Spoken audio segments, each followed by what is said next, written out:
What happens when we die? It's the question that has haunted humanity since the dawn of consciousness.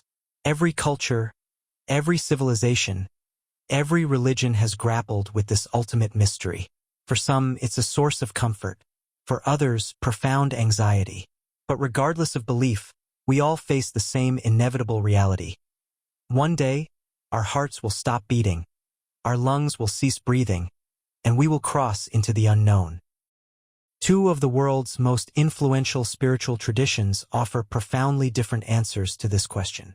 Christianity, followed by 2.4 billion people, teaches of heaven and hell, eternal destinations determined by faith, grace, and moral choices. Hinduism, embraced by over 1 billion followers, speaks of karma and reincarnation, an endless cycle of birth, death, and rebirth, where the soul journeys through countless lifetimes. These aren't just theological concepts confined to ancient texts. They shape how billions of people live their daily lives, make moral decisions, cope with loss, and find meaning in suffering. They influence art, literature, law, and culture across continents. Today, Scripture Compared explores both perspectives in depth, not to determine which is true, but to understand what believers believe and why these teachings have endured for millennia. This exploration draws from primary sources, the Bible and the Bhagavad Gita, as well as theological scholarship from both traditions. We'll examine the scriptural foundations, the philosophical reasoning, the historical development, and the practical implications of each worldview. Whether you're a believer seeking deeper understanding, a skeptic curious about world religions, or someone searching for answers to life's biggest questions, this journey will illuminate two of humanity's most profound attempts to answer. What comes after this life ends? Christianity's understanding of the afterlife begins with a fundamental belief. Humans are created in the image of God with immortal souls. The book of Genesis states that God formed humanity from dust and breathed into them the breath of life. This divine breath, according to Christian theology, is what distinguishes humans from animals. It's an eternal essence that cannot simply cease to exist when the body dies. At the moment of death, Christian teaching holds that the soul separates from the body. This isn't annihilation, but transition. The Apostle Paul, writing to the Corinthians, expressed confidence in this. We are away from the body and at home with the Lord. For Paul and millions of Christians, since death is simultaneously the most natural and most supernatural event, a doorway between temporal existence and eternal reality. The body returns to dust, but the conscious self, the you, that thinks and feels and loves, continues. What happens immediately after this separation? Christian traditions offer different perspectives. Catholic theology describes a particular judgment, an individual soul facing God's assessment. Protestant traditions emphasize that salvation is determined in life, not after death. But virtually all Christian denominations agree on this. There is accountability. The book of Hebrews states it plainly. It is appointed for man to die once, and after that comes judgment. This isn't portrayed as arbitrary or capricious, but as divinely just God, who knows every heart and circumstance, rendering perfect judgment. This judgment leads to one of two eternal destinations.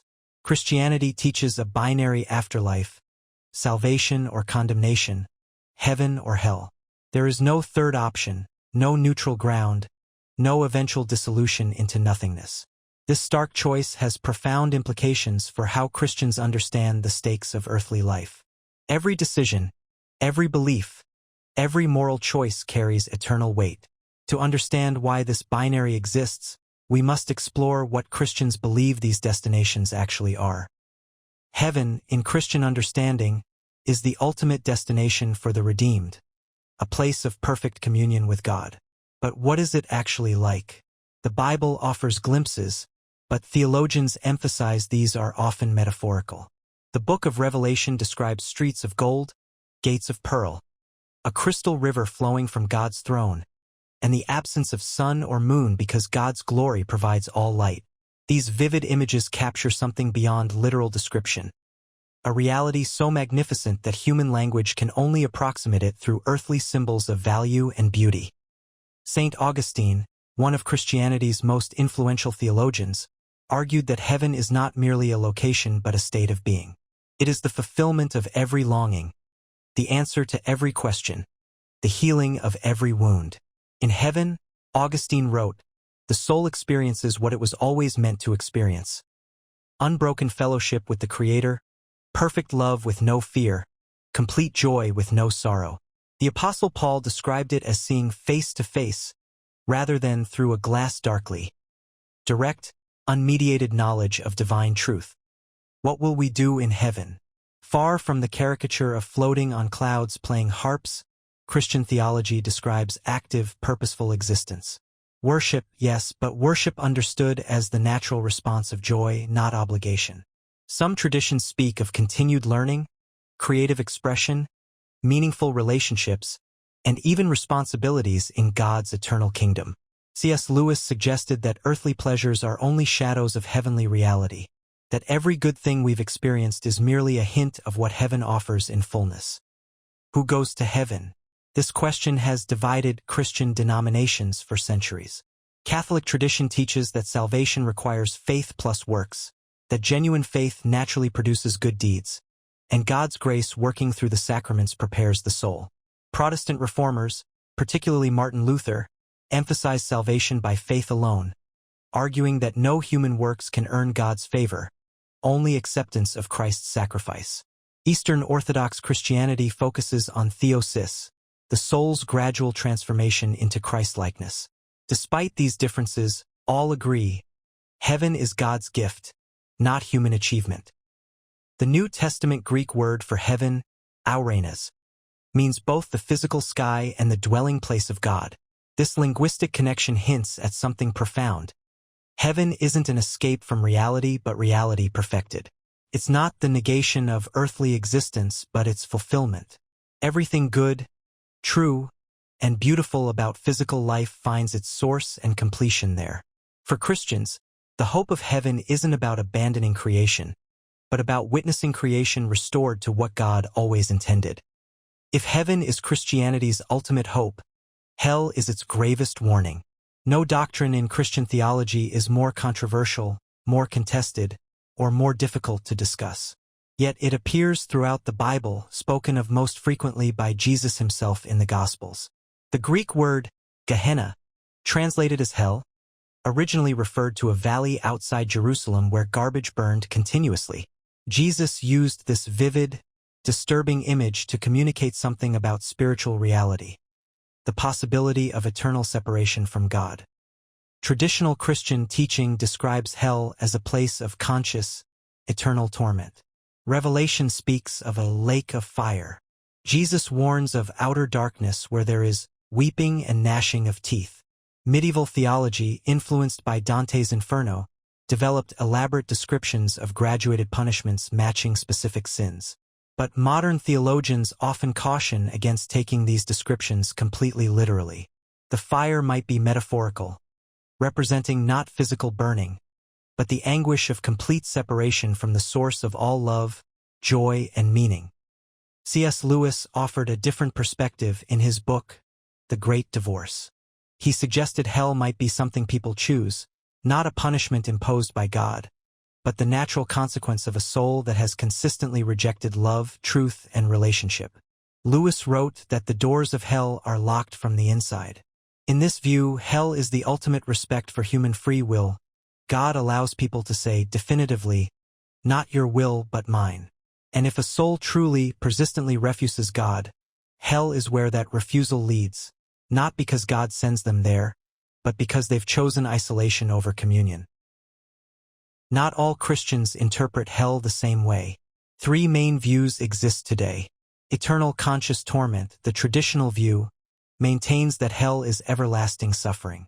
Annihilationism argues that souls in hell are eventually destroyed, ceasing to exist entirely, rather than suffering forever. Universalism, a minority position considered heretical by many denominations, suggests that ultimately all souls will be reconciled to God, that hell is temporary purification, not permanent damnation. Each view claims biblical support and has respected theologians defending it. The existence of hell raises profound questions about divine justice and mercy. How can a loving God permit eternal suffering? Christian theodicy offers several responses. Hell is necessary for meaningful free will. Justice requires consequences for evil. The severity of sin against an infinite God warrants infinite punishment. Or, most mysteriously, we cannot fully comprehend God's ways. For believers, hell serves as both warning and motivation. A reminder that choices matter, that this life has ultimate significance, and that God takes human freedom seriously enough to allow us to choose our eternal destiny. We now turn to a radically different worldview, where Christianity sees linear time with a definitive end. Hinduism envisions cyclical existence stretching across eternity. Where Christianity teaches one life followed by eternal judgment, Hinduism describes countless lifetimes in an endless cycle called samsara, the wheel of birth, death, and rebirth. The Bhagavad Gita, one of Hinduism's most sacred texts, contains Lord Krishna's teachings to the warrior Arjuna about the nature of life, death, and the eternal soul. At the heart of Hindu metaphysics is the Atman, the true self, the eternal soul. Unlike the physical body which ages and dies, the Atman is unchanging, indestructible, and immortal. The Gita states, "The soul is never born, nor does it ever die, nor having once existed, does it ever cease to be. The soul is without birth, eternal, immortal, and ageless. It is not destroyed when the body is destroyed. This soul doesn't merely survive death. It transmigrates, taking on new physical forms life after life." Krishna uses a striking metaphor to explain reincarnation. As a person sheds worn-out garments and wears new ones, likewise, at the time of death, the soul casts off its worn-out body and enters a new one. Death, in this view, is no more tragic than changing clothes. The essential self continues unaffected. This doesn't mean death is casual or meaningless in Hinduism. Far from it. But the framework is completely different. Death is a transition within an ongoing journey, not the end of the journey itself.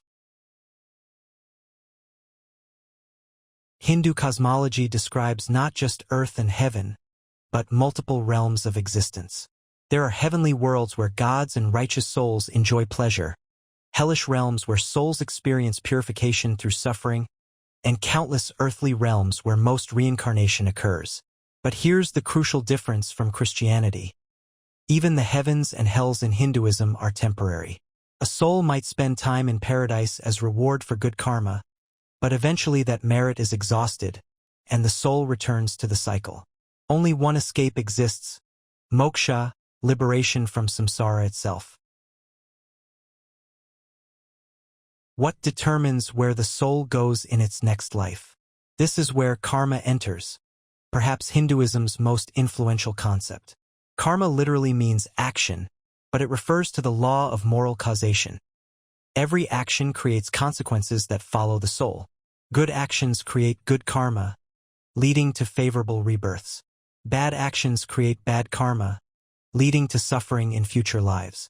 It's not punishment imposed by a judging God, but natural law like gravity. Krishna tells Arjuna, "As you sow, so shall you reap." Hindu philosophy distinguishes three types of karma.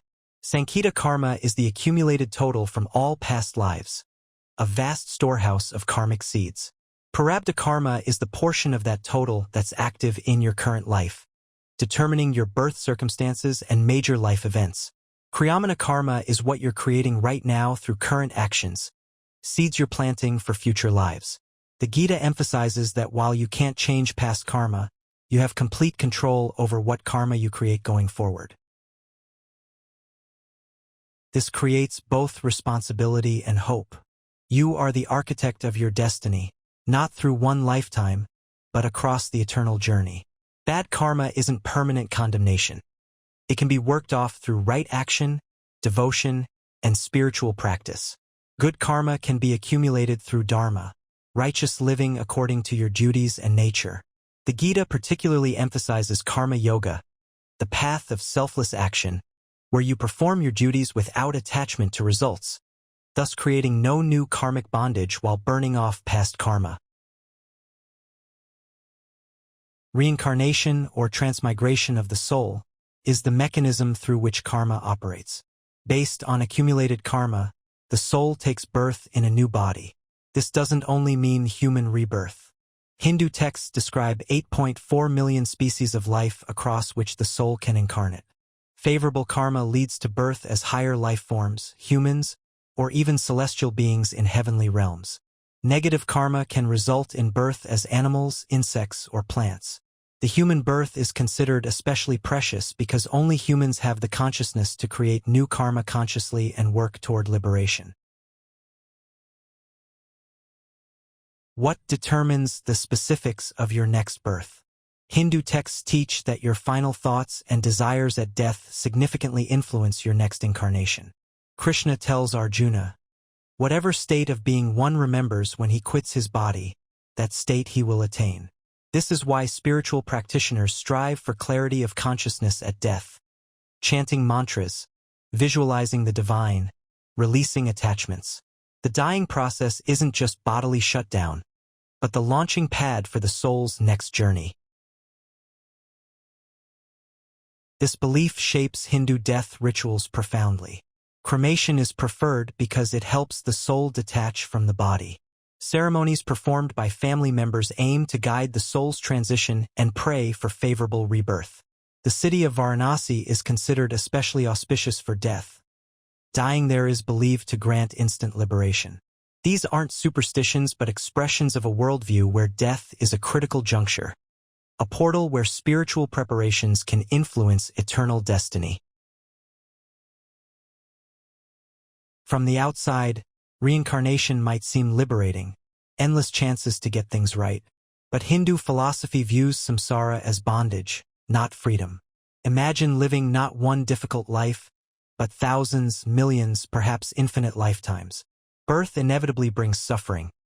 Aging, illness, death, separation from loved ones, unfulfilled desires. Even heavenly births eventually end, plunging the soul back into the cycle. The Buddha, raised in Hindu culture, founded Buddhism specifically in response to this problem. His first noble truth: all existence is suffering. The goal isn't better reincarnation, but escape from reincarnation entirely. Moksha, liberation, is Hinduism's ultimate goal, analogous to Christian heaven but conceptually different. Moksha means permanent release from samsara. The soul exits the wheel of reincarnation entirely, never again subject to birth and death. But what does liberated existence look like?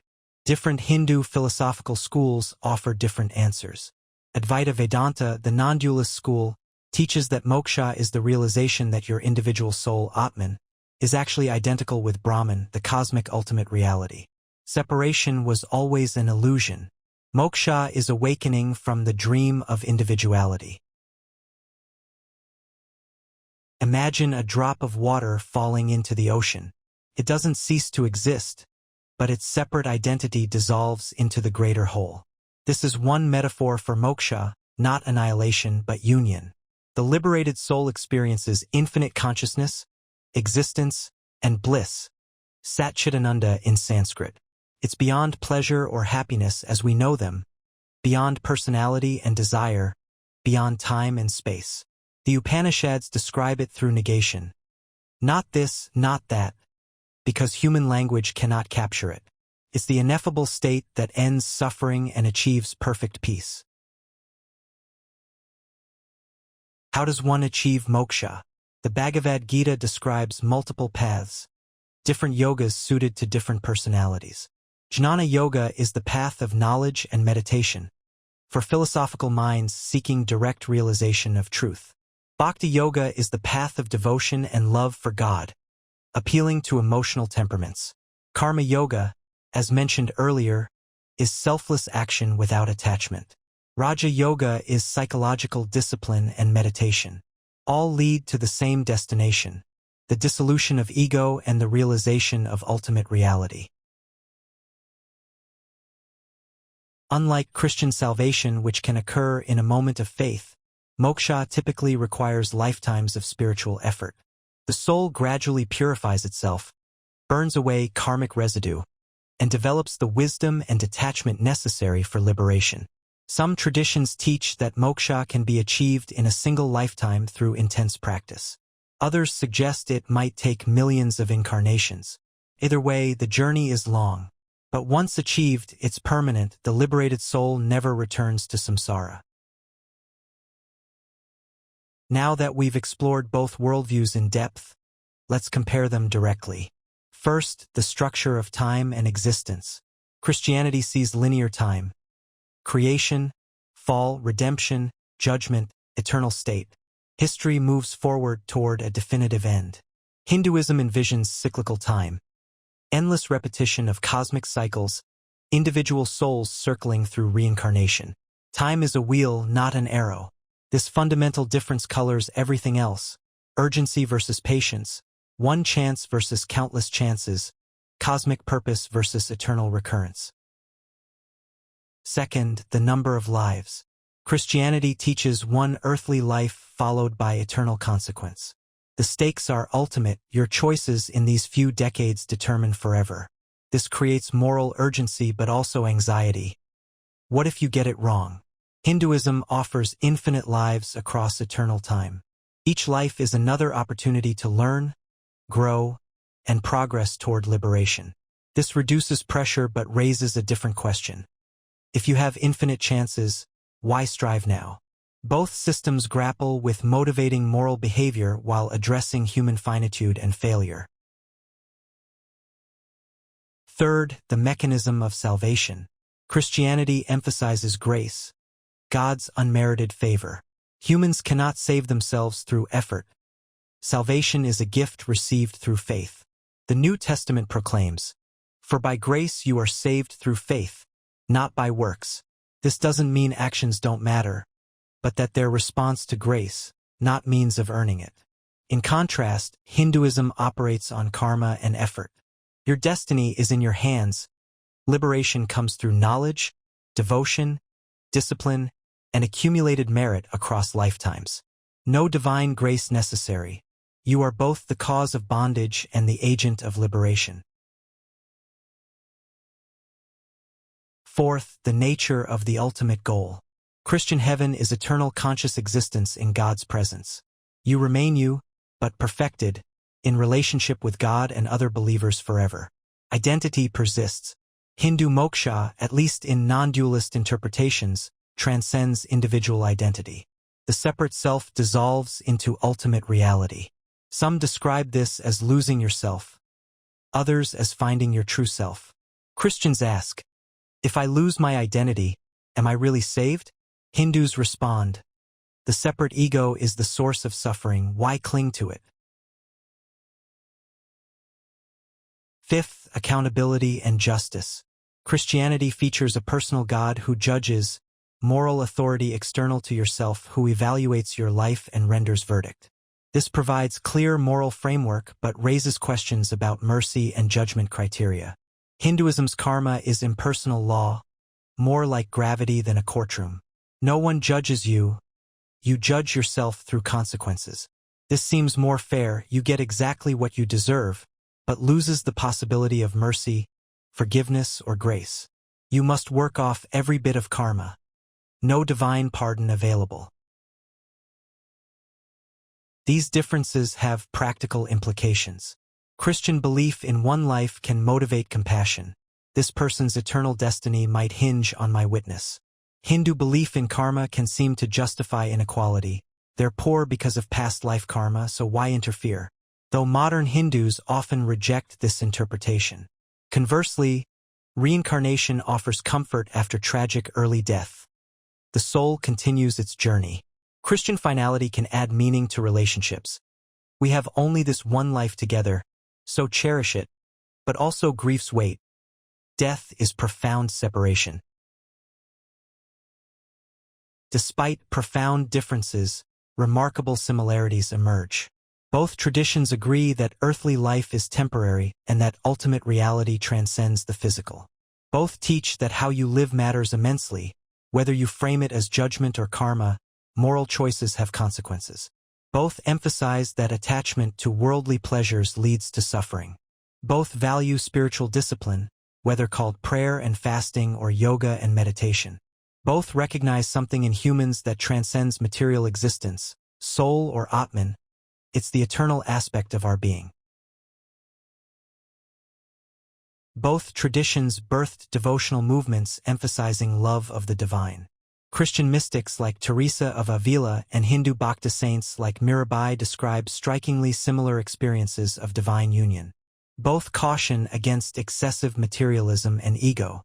Both developed rich philosophical traditions exploring the nature of reality, consciousness, and ethics.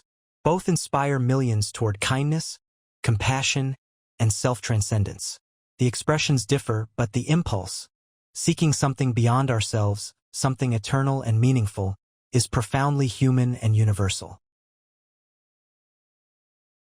Perhaps most significantly, both offer answers to existential anxiety.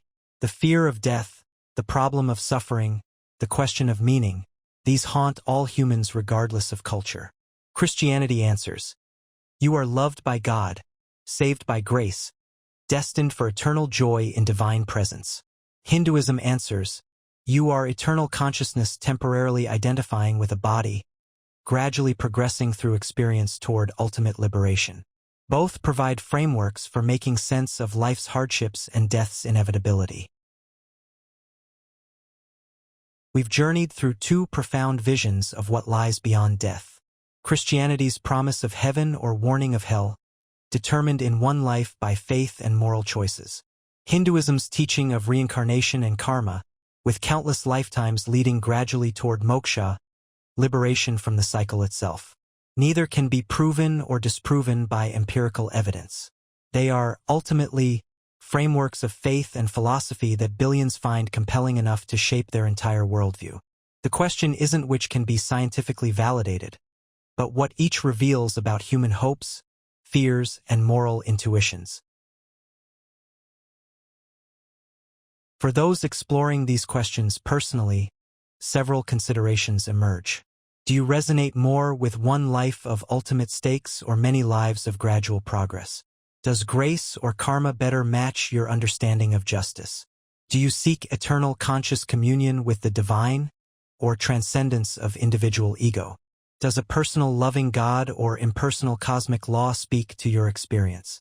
Your answers likely reflect not just intellectual conclusion but deep intuition about reality, self, and meaning. This exploration barely scratches the surface. Both Christianity and Hinduism contain vast theological diversity, philosophical depth, and centuries of scholarly debate. We haven't addressed purgatory in Catholicism, or the various Hindu sects' different takes on moksha. We've simplified necessarily. But hopefully this comparison illuminates why these teachings matter to billions, how they shape moral frameworks and responses to suffering, and what they reveal about the human need to believe that death is not the end, that justice prevails, and that existence has meaning beyond the material and temporary. Whatever you believe, understanding these perspectives enriches our shared human story. Thank you for joining Scripture Compared on this journey.